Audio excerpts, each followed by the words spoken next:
Undeclared wars are commonplace. Tragically, our government engages in preemptive war, otherwise known as aggression, with no complaints from the American people. Sadly, we have become accustomed to living with the illegitimate use of force by government. To develop a truly free society, the issue of initiating force must be understood and rejected. What if sometimes, to love your country, you had to alter or abolish the government? What if Jefferson was right? What if that government is best which governs least? What if it is dangerous to be right when the government is wrong? What if it is better to perish fighting for freedom than to live as a slave? What if freedom's greatest hour of danger is now?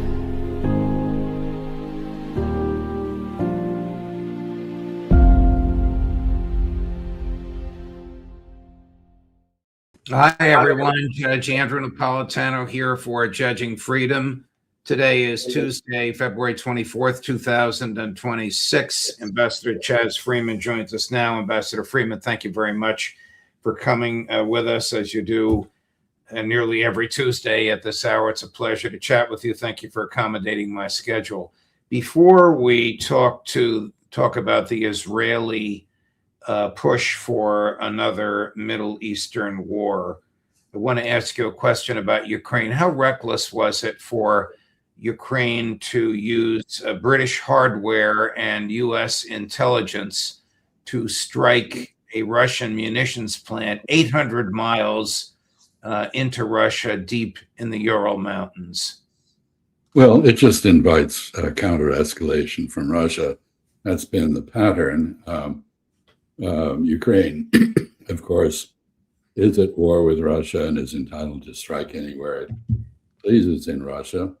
But this doesn't help it on the battlefield in Ukraine, which is what is deciding the outcome of this war and the future of the Zelensky administration, as well as the peace or war in Europe.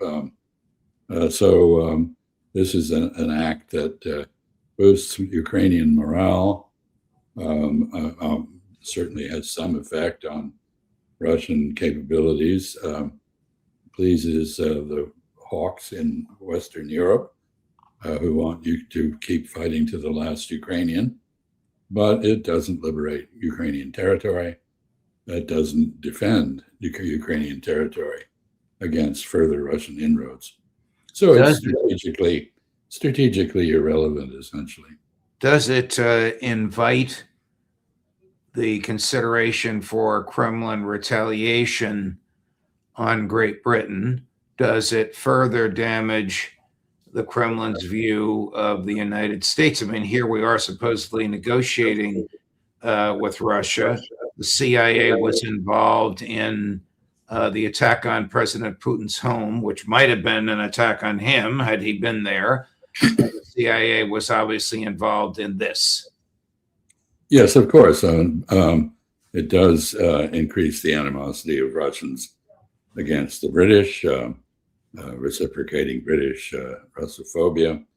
It certainly increases the danger that the war can spread. But so far, the Russian leadership, Putin and company, have been quite careful to keep this war limited.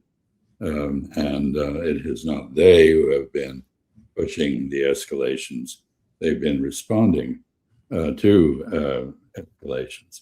As far as the American element is concerned, I think it's been a long time since the Russians had any confidence or have placed any trust at all in either the word or the actions of the United States. They understand very well that we have been engaged in an effort to bring them down, to engineer regime change, to weaken and isolate them internationally, as the former Secretary of Defense, Lloyd Austin, said. So I don't think this changes their judgment of us, which is that we are hostile.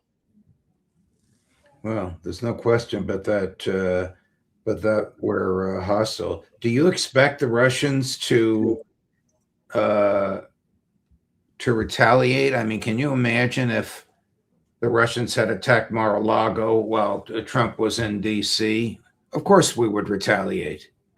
Yeah, no, the Russians are quite prepared to escalate. In effect, they have done so. The destruction of the Ukrainian power grid, the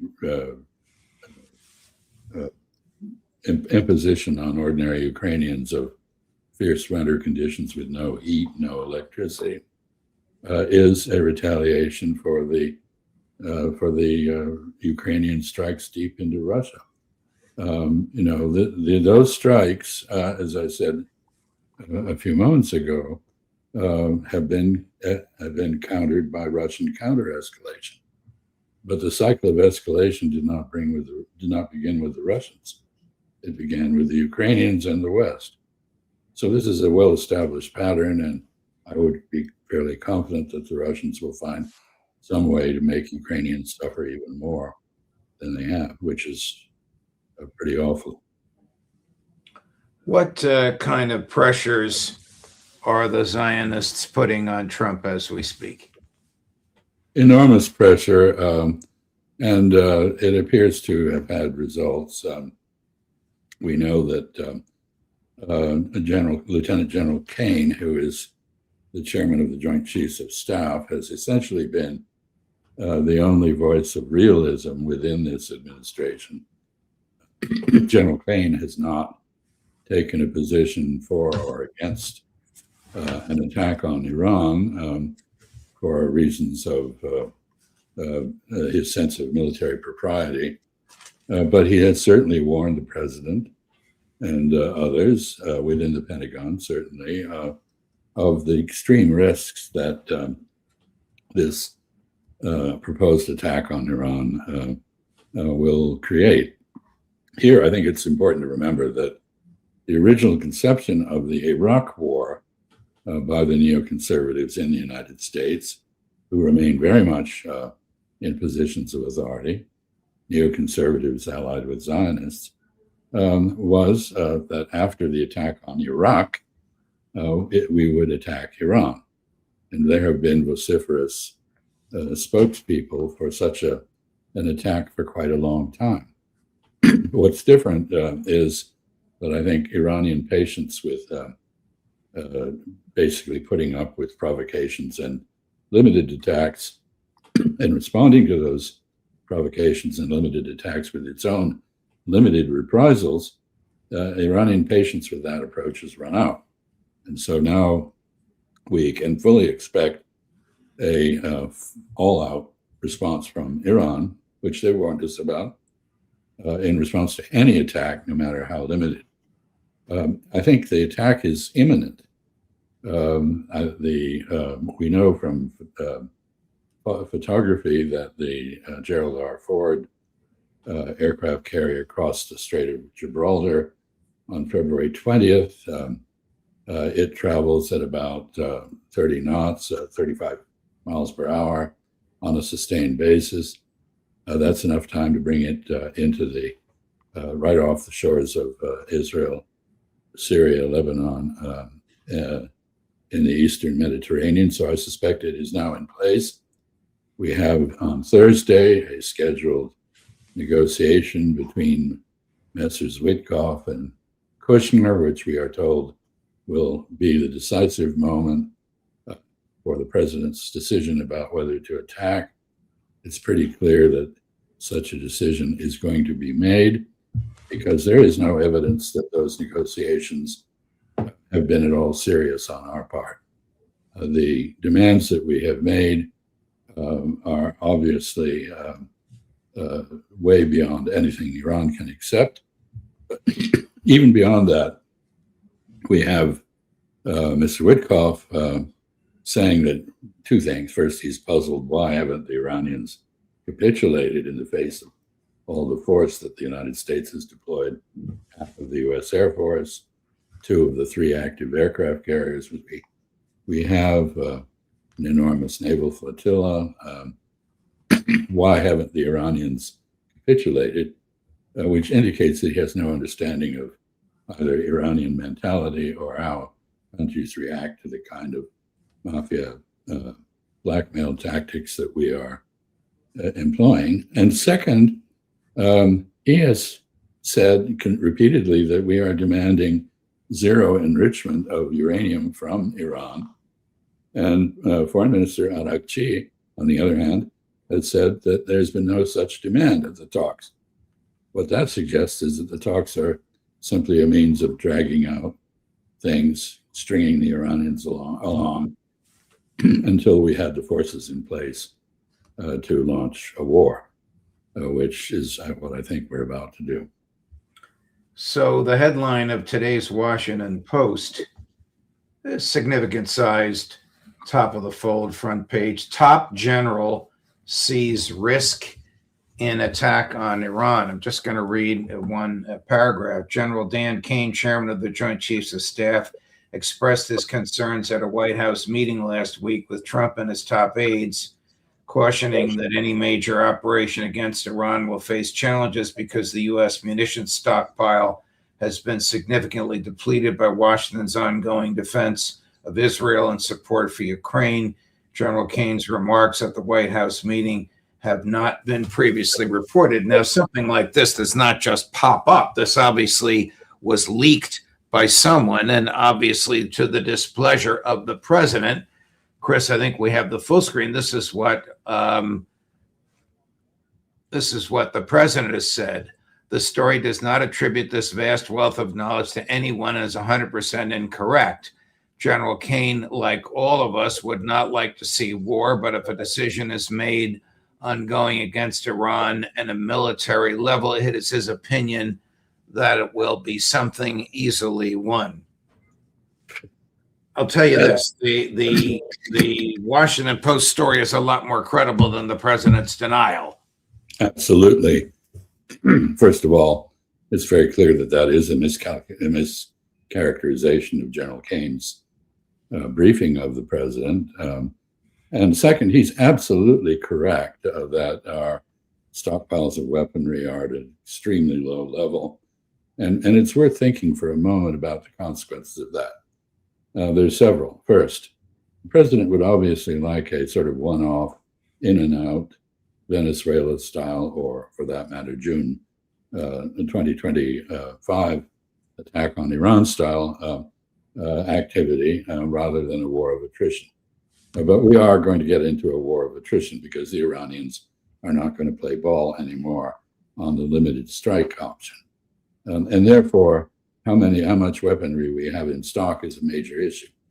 Second implication, so we're not capable really of conducting a war of attrition against a country that is the size of Western Europe and formidably armed itself. The basic assumption on the part of the president apparently is incorrect.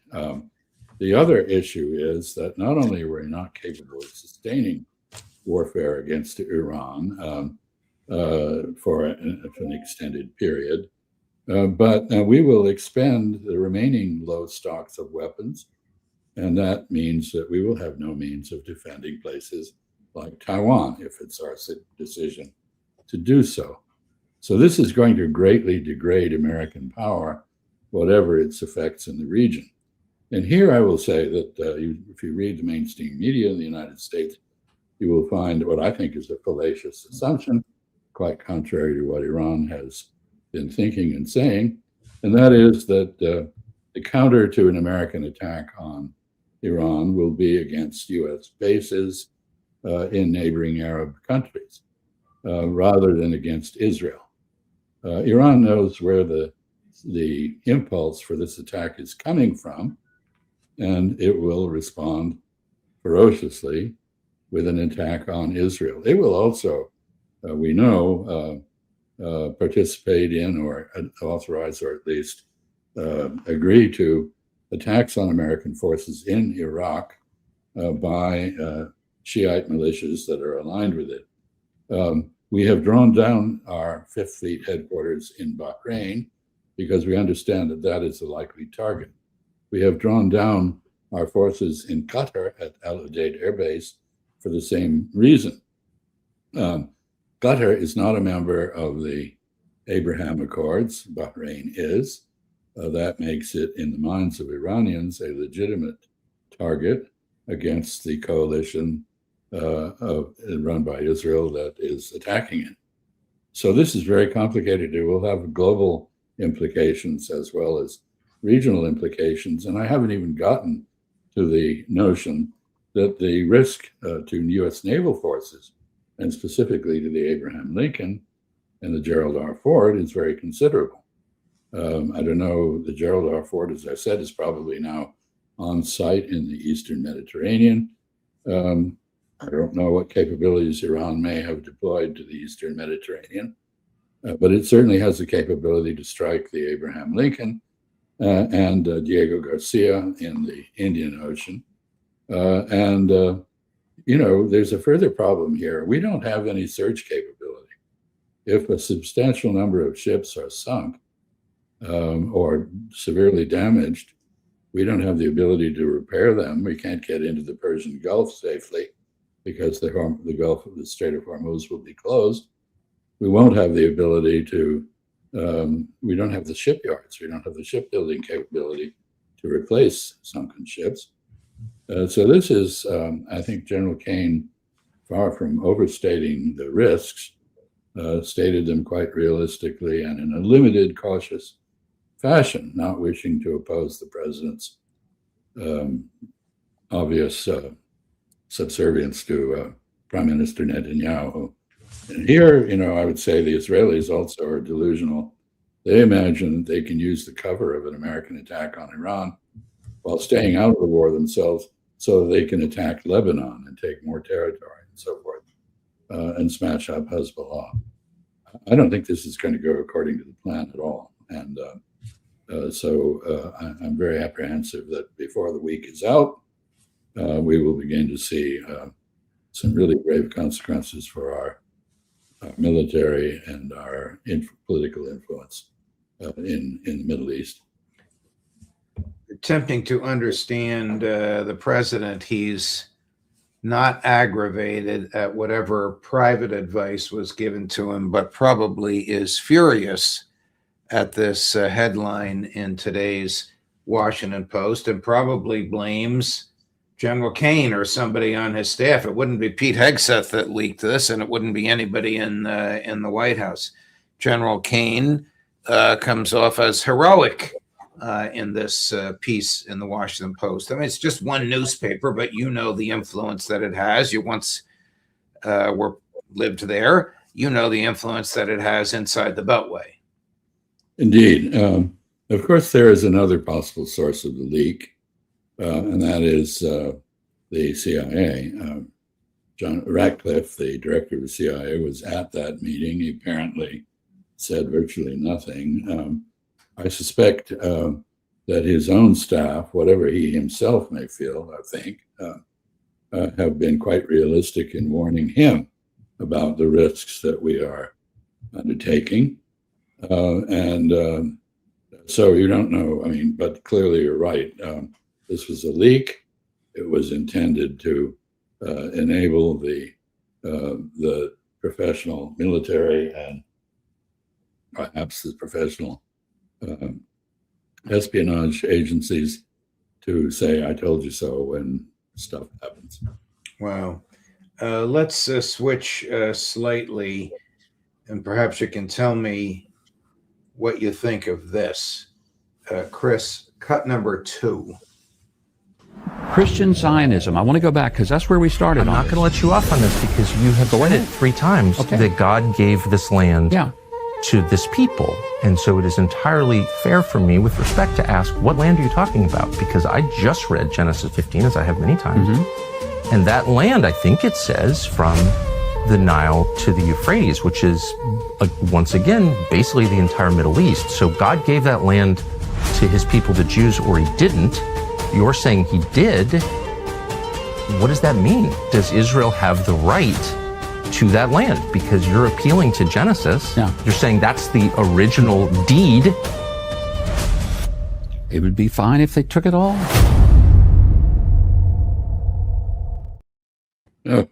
So I think there are 3 comments to make about this. First is this is an incredibly ill-timed eruption of nonsense from an American ambassador in a crucial place. It coincides with the attack on Iran and the proposed Israeli expansion of aggression against probably Syria as well as Lebanon, maybe even Jordan. And so it has alarmed the entire Arab world and has been really very unprecedentedly condemned by virtually every government in the region as well as Muslim governments elsewhere. So that's the first point. The second is that the theology here is crackpot. Abraham had a number of sons, one of whom is the progenitor of the Muslim Arab populations. So if God gave that land from the Nile to the Euphrates to the descendants of Abraham, that includes the Palestinians, the Saudis, the Iraqis, the Syrians, the Lebanese, and everyone else. It's not exclusively Jews who immigrated from Europe and may have no genetic connection to the land beyond a trace in any event. I mean, so this is preposterous. The third, and I'll just say this, this coincides with basically the French decision to exclude Ambassador Kushner, a convicted felon who is our ambassador to France, from any meetings with government ministries other than the Minister of Foreign Affairs, because of intemperate interference in their politics, to which they object. So here we have two American ambassadors, neither of them competent to conduct the job that they're doing. One of them clearly, although he is ambassador to Israel for the United States, acting as though he was representing Israel, not the United States, in his commentary and views. Not a surprise. Amazing that he could be confirmed. The other convicted felon, who is now manifestly unable to do his job. What the French have done is just short of expelling him. Why didn't they expel him? Well, he's the father-in-law of Jared Kushner, the son-in-law of President Trump. He's a crony, a fellow billionaire, and the French have reserved a window through which they can speak with the White House. But here we have indisciplined ambassadors, incompetent ambassadors, and theologians who don't appear to know what they're talking about. A brilliant analysis, Ambassador. And I am deeply grateful for it. And I know the audience, which has grown rapidly in size since you began the analysis, is deeply appreciative. There's a lot more about from Huckabee. He defends his friendship with Jonathan Pollard, one of the worst committers of espionage in the modern era, maybe absolutely the worst. I think absolutely the worst. And there was absolutely no justification for clemency for him. And he is totally unrepentant. And Mr. Huckabee, Ambassador Huckabee, has even met with him in the American embassy in Jerusalem. And that is was seen widely, correctly, as a statement of support for Mr. Pollard, and by implication, a dismissal of the consequences of what he did as important. And so this is not a good show. Ambassador, thank you very much. Thanks for your time. Thanks for your terrific analysis. We'll look forward to seeing you next week. Thank you. Coming up later today, if you're watching us live in half an hour, at 9 o'clock this morning, Professor John Mearsheimer. At 2 this afternoon, Matt Ho. At 3 this afternoon, Colonel Karen Kwiatkowski. Judge Napolitano for Judging Freedom.